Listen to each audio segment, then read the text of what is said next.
El concepto de resiliencia es un concepto actual, amplio, integrador, que permite entender experiencias traumáticas, tanto agudas como crónicas, pero partiendo de un modelo de vulnerabilidad. Este modelo de vulnerabilidad se basa en dos tipos de factores: los factores de riesgo y los factores de protección. Es un mecanismo de defensa, es un mecanismo de adaptación que le permite al individuo tratar de adaptarse o tratar de superar las adversidades. Y es un blanco, debe ser un blanco en la promoción, prevención, diagnóstico y tratamiento. Este mecanismo de resiliencia se ha convertido en una estrategia de intervención muy llamativa. Y traje esta diapositiva que permite explicar de una manera muy simple el fenómeno de resiliencia. Vemos que cada individuo tiene una vulnerabilidad, un fenotipo vulnerable al estrés dado por unos factores genéticos y unos factores ambientales. Los factores genéticos vendrían a ser por una vulnerabilidad genética específica, los factores ambientales vendrían a ser dados por unos eventos traumáticos, generalmente tempranos, ¿sí? Y vitales, de mucho significado para el individuo.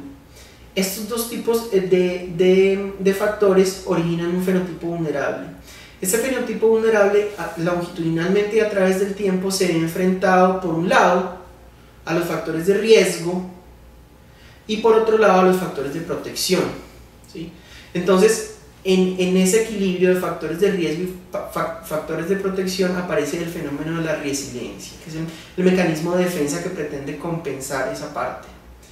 En este momento ya sabemos que químicamente el cerebro, ya sabemos porque ya habíamos explicado eso antes, hay un proceso alterado, generalmente es el eje hipotálamo hipofisario adrenal alterado.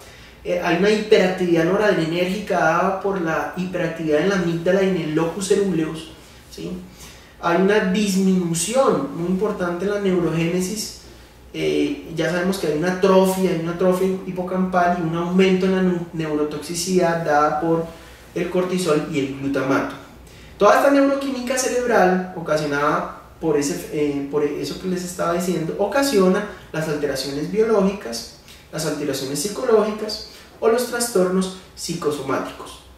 Entonces vemos como un mecanismo digamos muy típico en psiquiatría, que es el mecanismo gen-ambiente sumado al modelo de resiliencia, origina el trastorno psiquiátrico. Es complejo. Hay varios estudios sobre resiliencia y han identificado ciertos factores que son muy importantes de identificar y de intervenir precozmente. Los altos niveles de ansiedad y de depresión y de agresividad predisponen más al individuo a enfermar, así como las características del trauma, el tipo de trauma. No es lo mismo un trauma a la corporeidad del individuo, por ejemplo una niña que ha sido abusada sexualmente, o un niño que ha perdido la figura de apego temprana. Esos traumas son muy significativos. Hay diferentes otros tipos de trauma. La politraumatización, no es lo mismo uno que dos o tres. La revictimización en el tiempo, generalmente estos individuos tienen varios tipos de trauma. La severidad de estos tipos de trauma. Hay que tener en cuenta también otro aspecto, que es la reacción e impacto en el sujeto. Es distinto a un individuo que percibe la amenaza o que reacciona con temor, a otro que reacciona con culpa y a otro que reacciona con desesperanza o con vergüenza. Generalmente los que reaccionan más con culpa, con vergüenza, tienen más síntomas depresivos que los otros. El soporte peritraumático es muy importante, que son los aspectos asociados al trauma, que es el apoyo tanto emocional como psicosocial que recibe el niño de los padres. o de los medios de atención en salud. Se ha visto que este punto es clave en el pronóstico del trastorno de estrés postraumático. Y entre intervención más temprana en el soporte peritraumático, las secuelas pueden ser menores. Las edades tempranas ya vimos que entre el niño sea menor, las secuelas van a ser mayores. El sexo femenino es muy importante porque hay una psicopatología de género muy especial en este tipo de trastornos. Las niñas generalmente son más frecuentes de tener, digamos, exposición a eventos traumáticos. Lo hacen de manera más temprana que los hombres. Y ya sabemos que en algunos estudios nos dicen que la respuesta al estrés estaría más alterada que los congéneres de su otro género. Ya vimos por alteraciones en el eje hipotálamo hipoficiario adrenal. Otro factor de riesgo sería el trauma previo. Personas que han tenido trauma previo, como ya lo habíamos dicho, psicopatología previa, como trastornos de ansiedad, y el TEP en los padres. El trastorno de estrés postraumático en los padres es muy importante. ¿Por qué? Porque hay estudios que se ha visto que un factor clave en el pronóstico del trauma infantil en el niño es la dinámica familiar y la psicopatología de los padres. La dinámica familiar, ¿por qué? Porque vamos a ver que muchas intervenciones van a ser multimodales, no solo van a estar encaminadas al niño, sino también a los padres.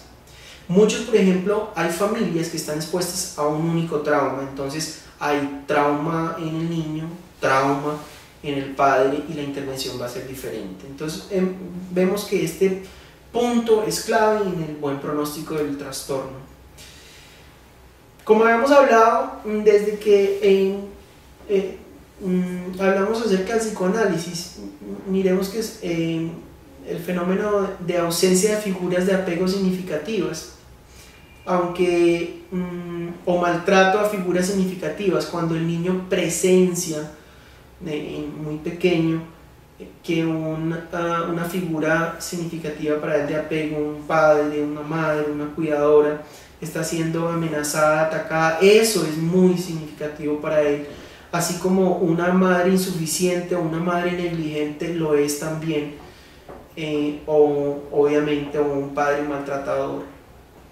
También vemos que hay factores importantes que median como factores de riesgo, como son la repetición intergeneracional de miedos no resueltos en algunos padres, la pobreza. Hay algunos estudios que la pobreza interviene en una susceptibilidad de unas alteraciones en la memoria de trabajo y en la aparición de trastornos importantes, así como también grupos marginados.